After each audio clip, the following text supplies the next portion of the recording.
Porque cuando a una persona le dicen, tienes diabetes, probablemente lo tenía hace 5 años, hace 8 años, y realmente a todos nos conviene saber esto, porque todos tenemos un familiar o conocemos a alguien o lo vamos a tener lastimosamente. Yo soy licenciada en nutrición y sí debo admitir que me fui por este lado de la salud justamente por una familiar, mi abuelito. Cuando uno le llega el diagnóstico y uno se enfrasca y ya se pone una etiqueta, diabético. Que en el lenguaje está mal decir eso, pues no, porque la enfermedad no define a una persona. Realmente uno a veces no reconoce que come mal. No, o sea, sí tomo un poquito de bebida gaseosa, lo rebajo con agua o solamente un vasito al día. ¿Y cuántas verduras comiste? ¿Comiste más de una al menos? ¿Comiste 2? ¿Comiste 3? ¿Comiste 5 porciones que se recomienda en la OMS? A veces no solamente es decir, quítate esto, no comes esto, incluye esto.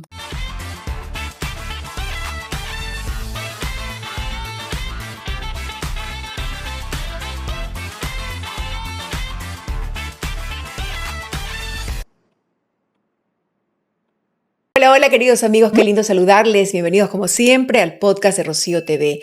Todos estamos de acuerdo en que la salud es lo más importante, porque sin salud definitivamente no podemos hacer nada. En esta oportunidad vamos a hablar cuando nos diagnostican una enfermedad delicada, sensible, como por ejemplo la diabetes. En ese momento nos sentimos desbaratados, nos quedamos en shock, nublados, no sabemos qué hacer, pensamos que el mundo se nos derrumba. Lo primero que tenemos que saber es que nada está perdido. Todo lo contrario, podemos tener una excelente calidad de vida siempre y cuando sigamos las instrucciones de nuestro médico y lo más importante también, estar bien nutridos. Por eso les voy a presentar aquí a una amiga maravillosa, una joven nutricionista que sabe muchísimo, la pueden seguir en sus redes. Vamos a conocer en esta oportunidad a Angie. Angie, qué lindo tenerte acá. Muchas gracias por la invitación. Angie Toscano va a conversar con nosotros, nos va a decir primero cómo así escogiste esta carrera de la nutrición. Y tú tuviste una experiencia también con un familiar muy querido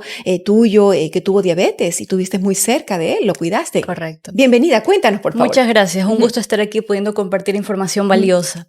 Sí, bueno, realmente yo soy licenciada en nutrición y sí debo admitir que me fui por este lado de la salud justamente por una familiar, mi abuelito. Y yo me acuerdo que cuando él le diagnosticaron diabetes, yo era muy pequeña y yo, o sea, mucho miedo, pues no, mi abuelito se va a morir, ¿y qué es esto de la diabetes? Porque le dicen el azúcar y uno como niño piensa que si come sal va a estar bien porque se va a nivelar con el azúcar, bueno, tantas cosas que salen del desconocimiento. Y yo me acuerdo que ya en la carrera, cada vez que se tocaba el tema de la diabetes, ¿quién quiere exponer sobre diabetes? La feria de diabetes, ¿quién quiere participar? Así, me encantaba ese tema en realidad.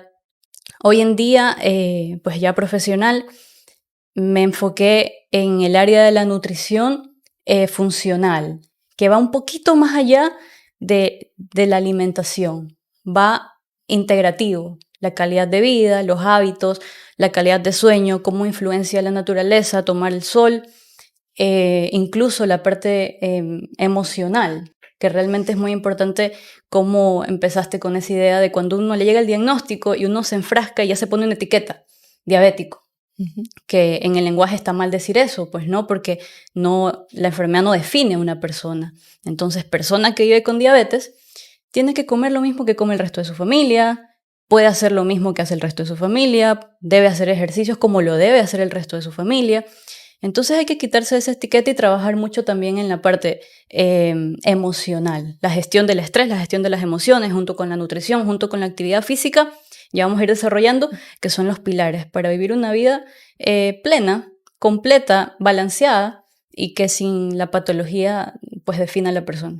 Qué interesante lo que acabas de decir, Angie, una profesional muy joven, con mucho conocimiento y realmente por eso estás acá, porque queremos que compartas ese conocimiento, esas experiencias con quienes tienen este diagnóstico o tal vez conozcan a alguien, ¿no? Porque cuando a ti te diagnostican y te dicen tienes diabetes, es verdad, uno enseguida se pone la etiqueta. Qué bonito lo que acabas de decir, como acabas de empezar. Tú no eres un diabético, tú eres un ser humano como todo el mundo que te han dado en ese momento un diagnóstico y que puedes tener una excelente calidad de vida. Eso es lo primero que la persona debe tener presente. Porque cuando vas al médico, por los síntomas, por cómo te sientes, dicen, a ver, esto es diabetes. Pero ahí viene otra parte muy importante, como tú dices, continuar con tu vida, con esa calidad de vida que puede ser mejor incluso que la que tenías. Correcto, te da la oportunidad. De hecho, a veces la patología es la oportunidad para hacer lo que debiste hacer siempre y tener buenos hábitos de vida. Es muy importante. Sí, yo solo quería más o menos definir contigo, para quienes estamos en este momento escuchándote, ¿qué es la diabetes en general? Correcto. La diabetes en realidad es una serie de disfunciones, pero que tienen como característica el azúcar elevado en sangre. O sea, esa es como la punta del iceberg, pero debajo de eso hay muchas cosas. O sea, hay una mala circulación, hay un mal metabolismo de la glucosa, hay obesidad o sobrepeso, hay inflamación o grasa visceral en órganos, hígado graso, triglicéridos altos. O sea, hay muchas cosas, pero se llega al diagnóstico siempre que la persona, al medirle su glucosa en sangre, tiene 126. Entonces, un punto importante. En el 2019 en nuestro país había un 12% de la población con diabetes, de los cuales el 40% no sabía que era diabético. Esa es como la parte más relevante y que como nutricionistas a veces queremos salvar el mundo por la parte de la prevención. Porque cuando a una persona le dicen, tienes diabetes, probablemente lo tenía hace 5 años, hace 8 años, y realmente a todos nos conviene saber esto, porque todos tenemos un familiar o conocemos a alguien o lo vamos a tener lastimosamente. De hecho, ser latinoamericanos ya es un factor de riesgo hoy en día. Entonces, ¿cuántos tipos de diabetes hay? Bueno, según los estándares oficiales hay 4. Me gustaría enfocarme bastante en la común, en la prevenible, que es la diabetes mellitus tipo 2. Existe la diabetes gestacional también, por ejemplo. Existe la diabetes tipo 1, que más es autoinmune, que normalmente se suele llamar diabetes juvenil o infantil. Hoy en día, la prevenible, la tratable, con hábitos, con dieta, que es la diabetes mellitus tipo 2, ya también es infantil, porque ya comienzan a tenerlos los niños también. ¿Y a qué se debe esto, Angie? ¿Será por la alimentación que tenemos o ya tenemos en el organismo una predisposición a desarrollar este tipo de enfermedad? Sí, es muy cierto que sí tenemos la predisposición. Nosotros genéticamente tenemos la predisposición, pero va mucho más allá. De verdad que la genética no es una sentencia, eso ya está demostrado. No es una sentencia en ninguna enfermedad. Tener el gen, pues no hace que nosotros nazcamos con la patología, pero si nacimos con el gen, no nací enfermo. ¿Por qué se me desarrolló a los 10 años, o a los 15 años, o a los 20 años? Ahí es donde entra la epigenética, que son los distintos factores, las decisiones que tomo, lo que me hereda a mi familia, que no solamente es los genes, sino cómo desayuno, cómo almuerzo, cómo meriendo, el sedentarismo, la falta de deporte, de actividad física, la falta de contacto con la naturaleza también, mala calidad de sueño.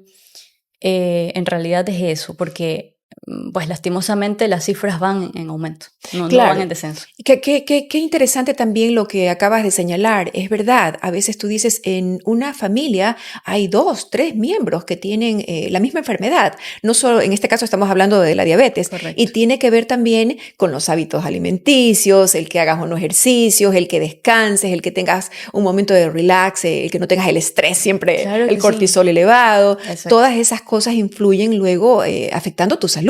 Claro que sí. Y obviamente van a jugar con la predisposición genética que ya tenía de por sí. Si realmente queremos nosotros prevenir, que en realidad capaz ese es el mensaje, prevención para cierto tipo de la población, cierta parte de la población, y la buena calidad de vida para quienes ya tienen el diagnóstico, ¿ok? Dentro de la parte preventiva y quienes ya tienen el diagnóstico, algo bien fácil de hacer en casa incluso, más allá de los exámenes, que necesitan una orden médica, es con una cinta métrica tomar la circunferencia abdominal, que ya sería un segundo factor de riesgo aparte del genético.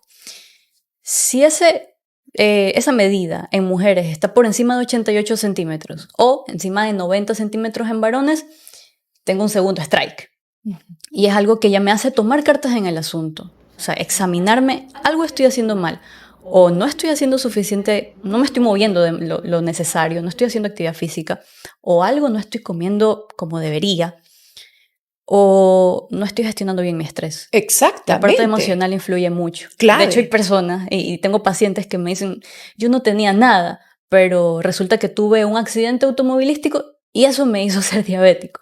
Un susto, un problema, un divorcio, una pérdida familiar, pues me hizo tener diabetes. Entonces mi diabetes es de emociones. Pues no es del todo cierto, pero sí es un factor que juega. Sí, he escuchado a muchas personas que dicen mi diabetes es emocional, ¿no? Me estreso, me afecto y se altera todo su organismo. Tú eres nutricionista y aquí te vamos a aprovechar al máximo en recomendaciones, en que compartas con nosotros todas estas pues experiencias, ¿no? Con tus pacientes también y más que nada consejos para la comunidad, ¿no? Porque como tú dices, si no tenemos el diagnóstico, conocemos a alguien que tiene diabetes. Claro. Y la situación no es solo para la persona que le han diagnosticado, sino también para quienes tienen a su alrededor, su familia, sus familiares también tienen que ser un grupo de apoyo, los amigos, en fin, se puede salir adelante juntos y el resultado va a ser una excelente calidad de vida. ¿Cómo debe nutrirse, alimentarse al escoger los alimentos una persona que ha sido diagnosticada con diabetes? Correcto. Realmente no debería haber una diferencia significativa. Dentro de lo más importante a nivel de nutrientes, de macronutrientes, están las proteínas. Una persona que vive con diabetes tiene un mayor riesgo de pérdida de masa muscular. El sedentarismo de por sí solito ya también es pues una causa de pérdida de masa muscular. Entonces, que cada comida del día tenga una proteína de buena calidad, hablando de huevos, pescado, pollo, lo más natural, y que sea variado, eso debería estar en el plato de una persona que vive con diabetes, pero también del resto de su familia. Claro, claro. Tanto la parte de proteínas animales como las vegetales, las legumbres como los frijoles, los garbanzos, las habas, las lentejas son una fuente de proteínas y de fibra, un carbohidrato fibroso ideal para las personas que viven con diabetes y para su familia también. Y además, bueno, tienen también un beneficio extra, es que el tipo de fibra nutre las bacterias buenas del intestino. Bueno, dentro de todo lo que ha avanzado la ciencia, también se sabe que la microbiota influencia mucho en el desarrollo de patologías, entre ellas la diabetes. Entonces, tener una buena microbiota podría entrar dentro de la actividad física, la gestión del estrés, la nutrición, tener un buen intestino. Desde pequeñitos, claro, porque de ahí pues viene ese cuidado también hasta de las defensas del ser humano. Así inmunitario, emocional, todo radica en el intestino. Entonces, por ese lado. Por otro lado, también están las grasas buenas. Las grasas buenas van a cuidar arterias, van a cuidar la salud cardiovascular. Están el aguacate, las aceitunas, el aceite de oliva extra virgen, las frutas oleosas como el coco. Lo mismo, buena para la persona que vive con diabetes, buena para sus familiares. Y nunca debe faltar las verduras. Realmente uno a veces no reconoce que come mal. No, o sea, sí tomo un poquito de bebida gaseosa, lo rebajo con agua o solamente un vasito al día. ¿Y cuántas verduras comiste? ¿Comiste más de una al menos? ¿Comiste 2? ¿Comiste 3? ¿Comiste 5 porciones que se recomienda en la OMS? A veces no solamente es decir, quítate esto, no comas esto, incluye esto. Claro. Esto va a interaccionar de buena manera con tus células y tu salud. De lo que estás diciendo se puede resumir en que si tienes una nutrición, digamos, que incluya todos los nutrientes, vitaminas, minerales, proteínas, fibra, agua también, eso fortalece tu salud. Correcto, definitivamente. en bebidas. Pero es muy fácil desviarse, Angie. No sabemos de memoria todo lo que estás diciendo. Realmente no es nada nuevo. Pero ¿por qué nos desviamos? Incluso hay personas, tengo amigas que me dicen, sí, me diagnosticaron de diabetes, pero yo soy mi propio doctor. Yo llevo las medidas, me mido la insulina, bajo. Y tienes unas fórmulas que realmente me preocupan. Y ojalá nos estén escuchando en este momento, te escuchen a ti, Angie, porque no se trata de jugar con la salud. No se trata de jugar con la salud. Vienen y comen y de pronto están con la maquinita y tienen la insulina disparadísima. ¿Qué les decimos a este tipo de personas, por favor? Correcto. Lo que pasa, bueno, no hay alimentos buenos y malos. Ya. Esa es una realidad. Ok. Dependiendo de mi situación actual, si me toca restringir ciertas cosas, capaz temporalmente. No ¿cuáles, para por siempre. ejemplo? Algo que sí o sí debe ser eliminado de todas las personas que quieran estar sanas, y más aún personas que viven con diabetes, son las bebidas. O sea, las bebidas que no sean agua. Las bebidas que sean jugos naturales. Recién exprimí la naranja. No. Bebidas gaseosas, coladas, todo lo que sea bebidas y que incluso si tienen edulcorantes, van a interactuar con una parte de nuestro cuerpo y realmente genera adicción. O sea, ese es el término. Por eso es tan difícil tener la fuerza de voluntad de decir ya no.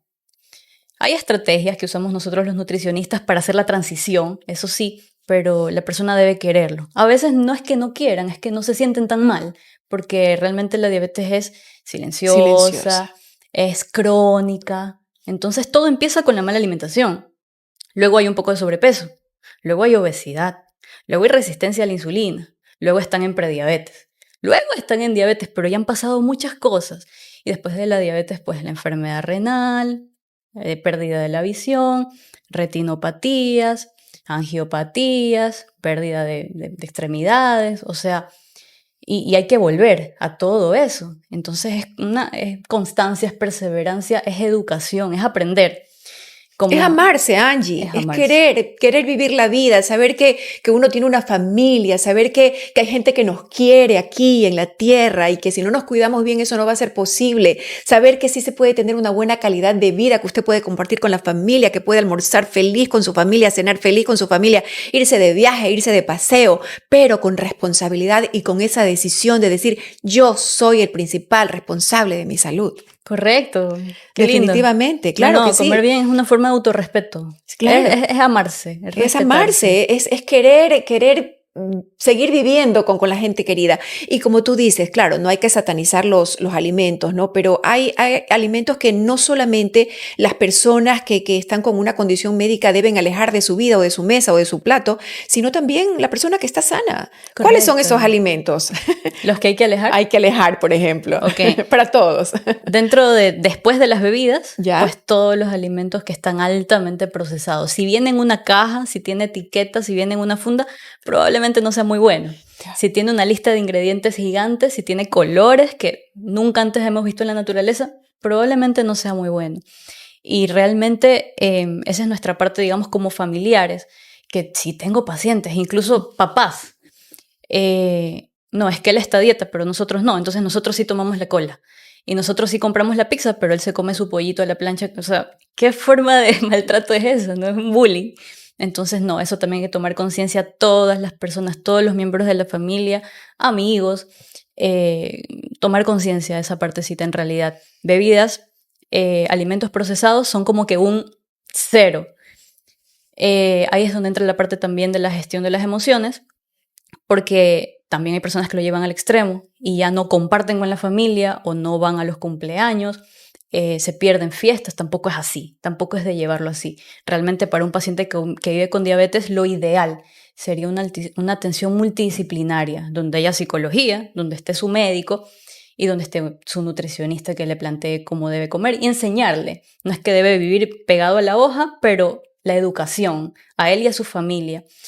Los médicos pues también es otra parte donde tienen que convertirse más en role models, o sea, en modelos a seguir de sus pacientes, por eso a veces los pacientes comienzan a seguir al influencer porque realmente sus médicos no se ven como una persona a la que yo me quiero parecer. Me están diciendo que haga ejercicios, pero parece que él nunca ha hecho un ejercicio en su vida, tiene una circunferencia abdominal un poquito abultada, entonces a veces tampoco se puede hablar mucho o predicar lo que no se vive. En esa parte también es la concientización para los profesionales de la salud. Así también es. Cada vez debemos informarnos mejor y pues vivir lo que predicamos para que eso también ayude a nuestros pacientes. Qué importante que es lo que acabas de decir, así es. Cuando tienes a un paciente que está frágil, que está sensible, él tiene que creer en ti. Si tú le estás diciendo, vas a estar bien, vamos a seguir un tratamiento, tú no te preocupes, tienes que confiar en mí, se mira en ti, se refleja en ti. Eso es tan interesante porque es verdad, hay excelentes médicos, pero a ellos también a veces se les pasa la mano y se descuidan en su salud por cuidar la de los demás. Y acuérdense, este es un sano consejo, no es una crítica, es un sano consejo y es un sano llamado de atención porque también su salud es importante, empezando por ahí. Claro, así es. Mira, Angie, te agradezco muchísimo el que estés acá. Me encantaría seguir contigo en otros episodios, en otros capítulos, porque tienes muchísimos temas para compartir con la gente, así como hoy hemos hablado acerca de la nutrición en la gente que ha sido diagnosticada con diabetes. Muchísimas gracias, sí, Angie. con todo el gusto. Me ha encantado. Angie Toscano, síganla en sus redes. ¿Cómo estás en redes? Angie Toscano Nutrición. Perfecto, ahí te vamos a seguir siempre porque vamos a encontrar más que nada información seria que ha sido muy bien buscada, elaborada con el afán de servir a la comunidad. Y ustedes, queridos amigos, si quieren que sigamos compartiendo este tipo de entrevistas, este tipo de conocimientos, síganos en nuestra cuenta de YouTube, en nuestro canal de YouTube, Rocío Sedeno TV. Ahí están todos nuestros capítulos que les serán de verdad, en serio, de muchísima utilidad. Gracias, gracias. No me olvido de la gente que nos sigue también en Instagram, en nuestra cuenta, el podcast de Rocío. ¡Qué maravilla! Cada vez somos más y eso me emociona profundamente porque sé que ustedes son importantísimos y sus consejos, sus sugerencias son de vital importancia para nosotros. Besitos, abrazos apretados, se los quiere mucho y seguimos en contacto.